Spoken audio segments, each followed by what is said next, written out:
Hey, welcome back everyone. Thank you for taking time to learn AZ-900 Azure Fundamentals Examination course. My name is Sushant Sutish and I am your instructor for this course. In this walkthrough, we're going to learn about Azure TCO calculator, how to configure the Azure TCO calculator, and finally, how to review the results and save a copy. So without wasting any more time, let's dive into it. So in this walkthrough, you will use the total cost of ownership or a TCO calculator to generate cost comparison report for an on-premises environment. Please note that this walkthrough provides an example definition of an on-premises infrastructure and workload for a typical data center. To create a TCO calculator report, use the example definitions or provide details of your own actual on-premises infrastructure and workloads.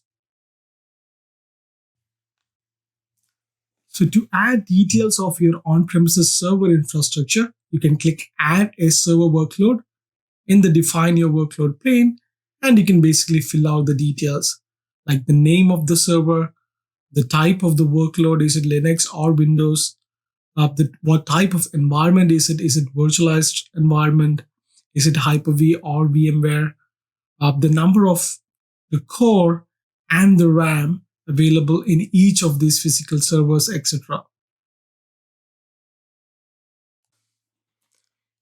You can click on that information button to get the details about what values you have to provide in case of any doubt. If you happen to have any Windows Server 2008 or R2, you can enable that checkbox, which will give you additional details like hybrid usage benefit or extended support benefit, which you can get with your Windows Server 2008 and R2. I'm going to add one more tab. In this time, I'm going to add few Linux servers so that a typical data center scenario would include a Linux environment and a Windows environment. So go through the same details like selecting the virtualized environment details. Is it Hyper-V or VMware? And put in the number of VMs. In both cases, I put in 50 VMs. So total, it's 100 virtual machines. And I'm going to put in each virtual machine, the number of core and RAM available in these servers as well. A typical data center not only includes server, it also includes data center solutions like databases, storage solutions, etc. So let's fill in few other details, like let's go with a storage solution now. So I'm going to fill in details for a server storage, and we can select the type of server storage, like is it a local disk or a SAN type? What type of a disk is it? Is it a hard disk or a solid state? The capacity of the storage in TBs. And if you do happen to have any backup storage as well, you can put in that. And again, most of the data center will include archive storages as well.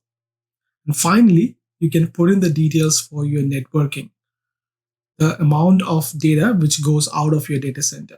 In this scenario, I put out 15 terabytes. The next page is all about adjusting the assumptions. Do you happen to have a software assurance? If yes, you can get benefit of Azure Usage Hybrid benefit. Do you happen to have an existing license for your SQL? Then put in that details. Do you want to have a particular recommendation of a VM in Azure? Then you can provide that details. And you can fine tune these pricing based on your currency as well. So if you want to localize in your own region, please select the localized currency details. Similarly, as you can see that the list is comprehensive and you can make a lot of adjustment in terms of the existing purchase you made, the hardware cost, the leasing agreement, the virtualization cost, the networking cost, etc. And once you go to the next tab, this is where you can get the report based on the information what you have provided. Once you have the report, again, you can further drill down this report based on the time frame. On the high level, you would be able to see the price comparison between on-prem and in Azure. And within those 5 years, how much savings you're going to make if you move these services to Azure. And you can see these breakdown in detail. So if you really put this information after thinking it through, you can get out a good report, which you can use it either to submit as a proposal for one of your client, or you can do this exercise for your company as well. And finally, you would be able to download this report, and the details what you can generate or details what you get out of this report is super comprehensive. So please make sure you check this TCO out, especially for the exam, so that you understand what is the difference between Azure Pricing Calculator and Azure TCO. Congratulations! Now you have learned how to use the TCO calculator, and now you know how to generate a cost comparison report for your on-premises environment. In the next video, we're going to talk about Azure Cost Management and how can you use Azure Cost Management for reporting, budgeting, alerting, recommendations, etc. So we'll see you on the next video. Till then, take care.